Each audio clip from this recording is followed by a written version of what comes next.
వాస్తు శాస్త్రానుసారంగా ఏర్పడేటువంటి వాస్తు దోషాలు, వాటి పరిణామాలు, ఆ వాస్తు దోషాలను పునర్తు చేసుకోవడానికి ఉన్నటువంటి రెమెడీస్, పరిష్కార మార్గాలను గురించినటువంటి వివరణ వాస్తు శాస్త్రంలో చాలా విపులంగా చెప్పబడింది.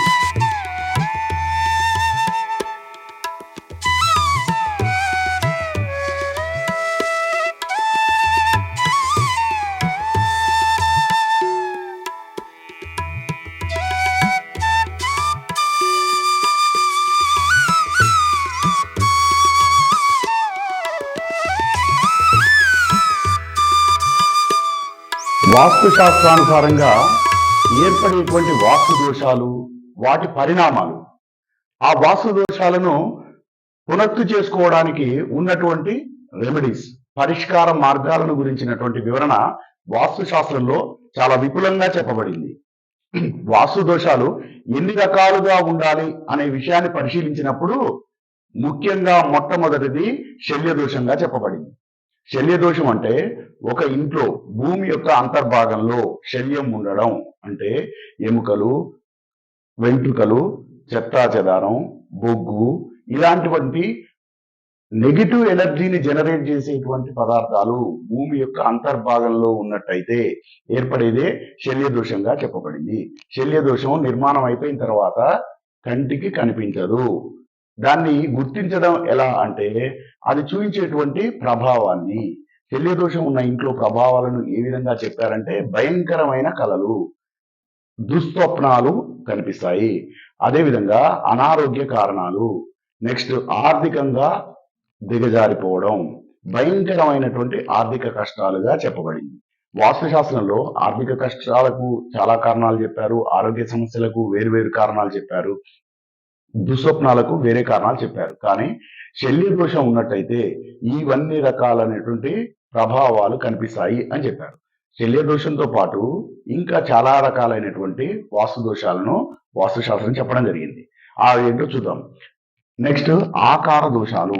ఆకార దోషాలంటే గృహస్థాశ్రమ ధర్మంలో, ఆశ్రమ ధర్మాలు 4. గృహస్థాశ్రమ ధర్మంలో ఉండగోరినటువంటి వారికి దీర్ఘచతురస్రాకారం, చతురస్రాకారం, సర్కిల్ అంటే వృత్తము, దీర్ఘచతురస్రము, చతురస్రం, ఈ 3 ఆకారాలు మాత్రమే శుభ ఫలితాలను ఇస్తాయి అని వాస్తుశాస్త్రం చెబుతోంది. అలా కాకుండా కార్నర్స్ లో మూలల్లో 90 డిగ్రీలు లేకుండా విభిన్నంగా ఉన్నట్టయితే ఆకార దోషాలు ఏర్పడతాయి. విశ్వకర్మ ప్రకాష్ లో భూమిని 64 ఆకారాలుగా చెప్పడం జరిగింది. ఈ 64 ఆకారాల్లో గృహస్థాశ్రమ ధర్మానికి సరిపోయేటువంటివి కొన్నే. ప్లేసు కావచ్చు, నిర్మించుకున్నటువంటి భవనం కావచ్చు, ఆకారంలో దోషాలు ఉండడం. నెక్స్ట్ రంగు. మనకు వాస్తుశాస్త్రం పంచభూత తత్వాన్ని చెప్పింది. అగ్ని, నీరు, నింగి, జలము, వాయువు, ఈ 5 పంచభూత తత్వాలకు 5 రంగులను, 5 ఆకారాలను చెప్పడం జరిగింది. వీటికి విభిన్నంగా ఇవి కాక అగ్నితత్వం ఉన్నటువంటి అగ్నిమూలను ఎరుపు రంగుతో సూచించడం జరిగింది. ఆకాశతత్వాన్ని తెలుపు రంగుతో సూచించడం జరిగింది. ఇవి కాకుండా విభిన్నమైనటువంటి రంగులు వాడినట్టయితే ఆ దిక్కులను నిర్ధారించుకొని ఎక్కడ ఏ దిక్కుందో చూసుకొని ఆ రంగును కాక విభిన్నమైన రంగులను వాడినట్లయితే రంగు యొక్క ఎఫెక్ట్ చాలా తీవ్రంగా ఉంటుందని చెప్పడం జరిగింది. 75% జ్ఞానాన్ని కంటి ద్వారానే స్వీకరిస్తాము అని వాస్తుశాస్త్రం చెబుతుంది. దీని ప్రకారం ఒక బిల్డింగు లేదా ప్లేస్ యొక్క ఆకారము, ఆ భవనానికి వేసినటువంటి రంగులు కంటి ద్వారా స్వీకరించబడతాయి. కాబట్టి శల్యదోషంతో పాటు ఆకారము, రంగు అనేటువంటి వాటి యొక్క ఎఫెక్ట్ చాలా తీవ్రంగా ఉంటుంది. నెక్స్ట్ ఆయాది గణితం.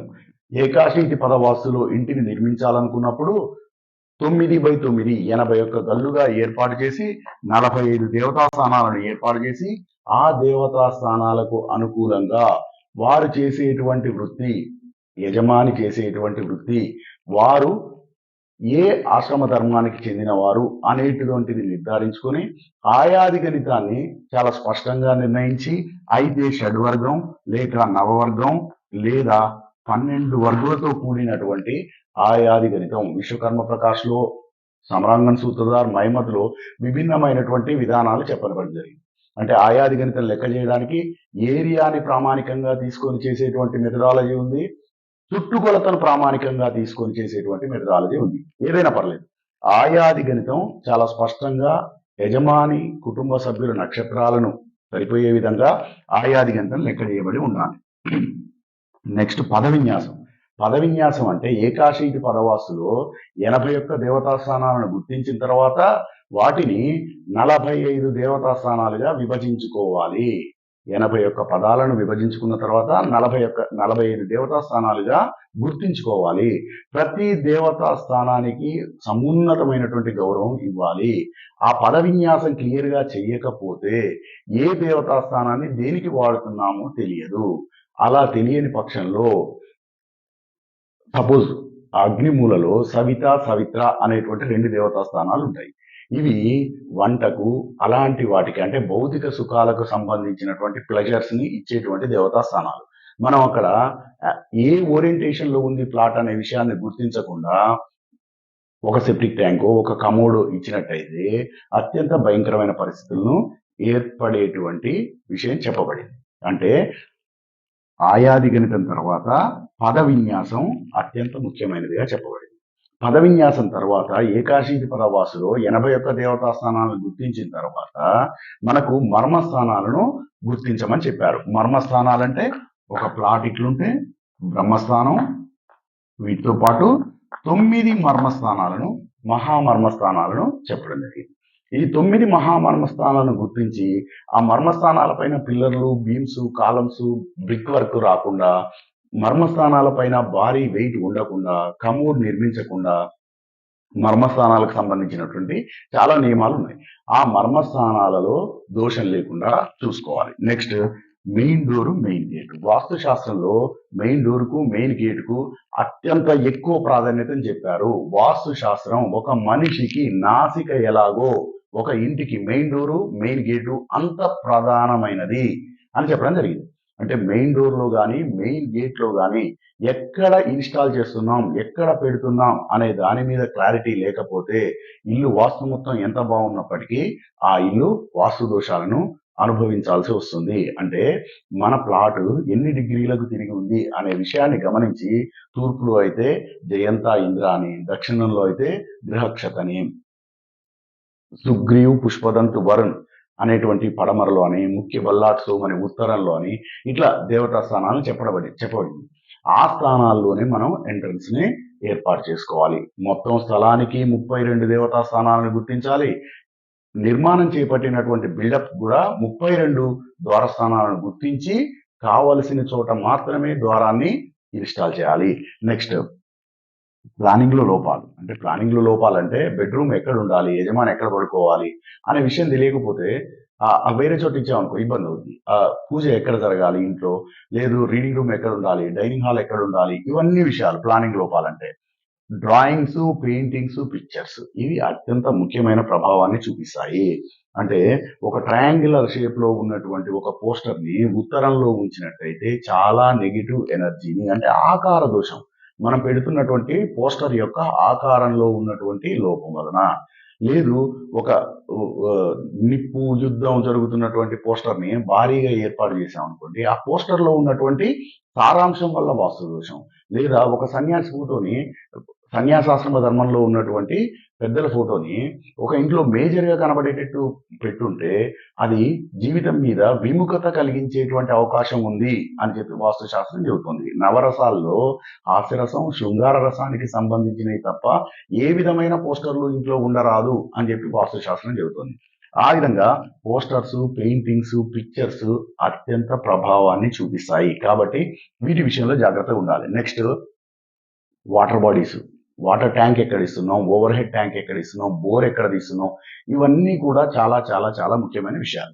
Next bed position, chair position, chair sitting. అంటే ఒక ఇంట్లో మెయిన్ పర్సన్ పడుకునేటప్పుడు మంచాన్ని ఏ దిశలో అమర్చాము, తల ఏ వైపున పెడుతున్నారు, ఒక కర్మాగారం, ఒక ఆఫీస్ అయితే హెడ్ ఆఫ్ ద ఇన్స్టిట్యూషన్ ఆ పర్సన్ ఎక్కడ కూర్చుంటున్నాడు, ఏ దిశలో ముఖం చేసి కూర్చుంటున్నాడు అనేది అత్యంత ముఖ్యమైనటువంటి విషయంగా పరిగణించాలి. రేషియో, ఇంటి యొక్క పొడవు వెడల్పుగా మీరు ఒక 20 అడుగుల వెడల్పుతోని 80 అడుగుల పొడవు ఉన్నటువంటి ఒక అద్భుతమైన బిల్డింగ్ ని కట్టారనుకుందాం. అన్ని విధాలా చాలా పకడ్బందీగా ప్లాన్ చేశారు. కానీ ఆ ఇంట్లో 20 అడుగులు ఇంటూ 80 అడుగులు అంటే ఆ రేషియో చాలా భయంకరమైన రేషియో. ఆ రేషియోలో ఎగ్జిస్ట్ కాదు, మంచి ఫలితాలను ఇవ్వదు, అది వాస్తు దోషం కిందకే వస్తుంది. Next ventilation. వెల్ వెంటిలేషన్ అనేది వాస్తు శాస్త్రంలో ప్రధానమైనటువంటి రూల్. క్రాస్ వెంటిలేషన్ ఉండాలి, పెద్ద పెద్ద కిటికీలు, పెద్ద పెద్ద ద్వారాలు ఉండాలి, వెల్ వెంటిలేటెడ్ అయి ఉండాలి. ఇది వాస్తులో చాలా ప్రాథమికమైనటువంటి విషయం. ఇవన్నీ కూడా వాస్తు దోషాలే. ఈ వాస్తు దోషాలన్నిటికీ పరిష్కారాలను కూడా వాస్తు శాస్త్రం చెప్పింది. ఈ వాస్తు పరిష్కారాలను ఏ విధంగా చెప్పిందంటే రంగ్, గంధ్, ఆకార్, ఆసన్, మూర్తి, ప్రతిమ, చిత్ర, భావ, భంగిమ, స్వాద్, భోజన్, హవన్, శబ్ద్, అక్షర్, మంత్ర, న్యాస్, వీటన్నిటితో పాటు కలశ స్థాపన. కలశ స్థాపనకు చాలా అద్భుతమైన ప్రయారిటీ ఉంది. చూడండి, రంగు అంటే ఇంటికి వాడుతున్నటువంటి రంగులను మార్చడం ద్వారా వాస్తు పరిష్కారాన్ని చూపమని చెప్పింది. గంధ్ అంటే ఒక ఇంట్లోకి వెళ్ళగానే వస్తున్నటువంటి స్మెల్, ఆ స్మెల్ను బట్టి ఆ స్మెల్ను మార్చడం ద్వారా, సపోజ్ లక్ష్మి కావాలి అంటే, డబ్బులు సంపద కావాలి అంటే గంధాన్ని వాడమన్నారు. అంటే గంధం స్మెల్ ఇంట్లో విస్తృతంగా వచ్చినట్టయితే ఆ ఇంట్లో లక్ష్మికి తక్కువ ఉండదు అని చెప్పి గంధ్ ద్వారా, అంటే వాసన ద్వారా, రకరకాల వాసనను, రకరకాల ఫ్లేవర్స్ ను ఉపయోగించి గంధ చికిత్స అంటారు దాన్ని వాస్తుశాస్త్రంలో. రంగులను, వాసనలను మార్చడం ద్వారా ఒక ఇంట్లో వాస్తు చికిత్స చేయవచ్చని విశ్వకర్మ ప్రకాష్ మయమట్లో ఉంది. నెక్స్ట్, ఆకారం మార్చడం ద్వారా. ఆసనం అంటే కొన్నిటికి వాస్తు దోషాలకు సూర్య నమస్కారం చేస్తే సరిపోతుంది.